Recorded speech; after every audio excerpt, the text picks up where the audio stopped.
સર્વ મુક્તોને વડતાલ ધામથી અમારા હૈયાના યતિ જય સ્વામિનારાયણ.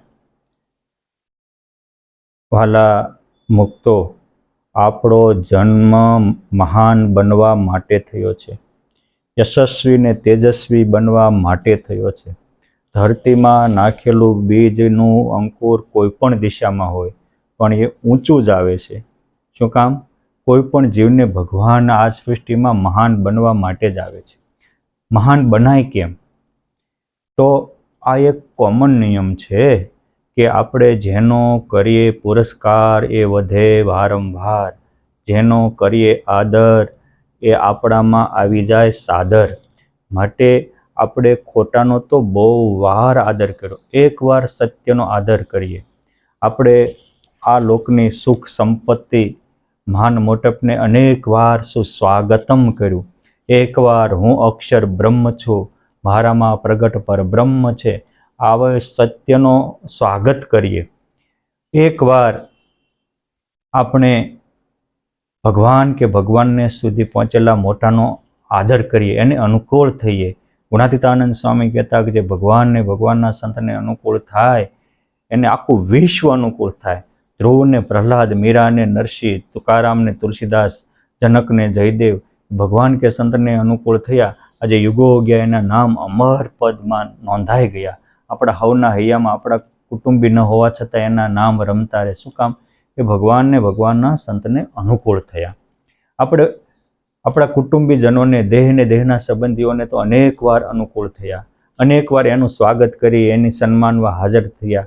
એકવાર આપણા આત્માના સાચા સ્નેહી ભગવાન કે સંતનું સ્વાગતમ કરીએ, આખું વિશ્વ આપણું સ્વાગત કરવા હાથ જોડીને હાજર થશે.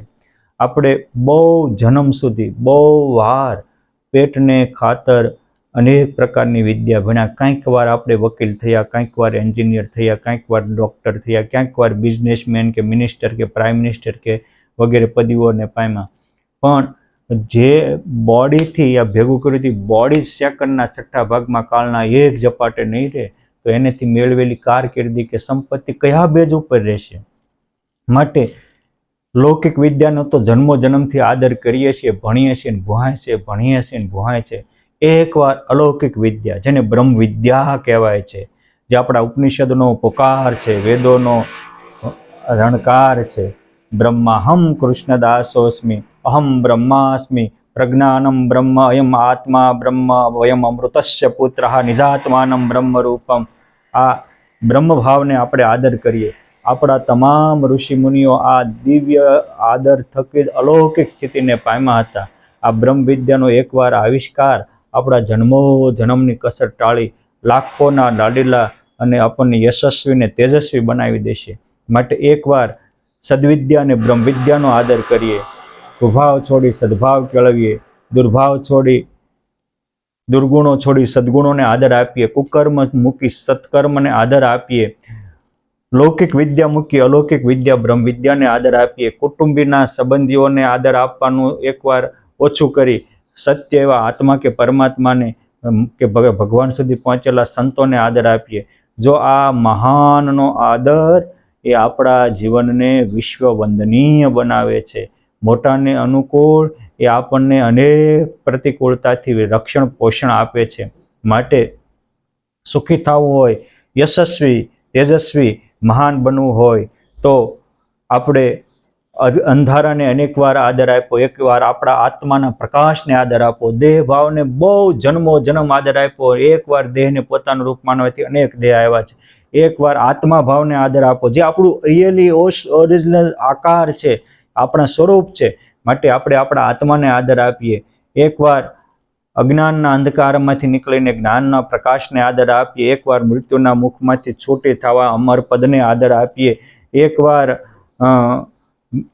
આ સત્યનો આદર, અસત્યનો ત્યાગ કરી સત્યનો આદર કરીએ તો આપણે યુગો યુગોનો આનંદ પામી જઈશું. ભગવાન જેવો આકાર, ભગવાન જેવો આનંદ, ભગવાન જેવી અલૌકિકતા પામી અને પરમ પદને પામશું. માટે જે મળે અને ટળે એવામાં તો અનંત જન્મ આપણે ખોયા છે, પણ એકવાર મળે પછી ટકે, કોઈ કાળે ટળે નહીં એવા સત્યને આનંદ આપી આપણા જીવનને સાર્થક બનાવીએ. આપણામાં પણ આવી અલૌકિક વાતને સ્વીકારવાની શક્તિ ભક્તિ પરમાત્મા પ્રદાન કરે એવી પરમ કૃપાળુ પરમાત્માના અને એમના મુક્તોના પાવન ચરણોમાં પ્રાર્થના. અસ્તુ. ધન્યવાદ. જય સ્વામિનારાયણ.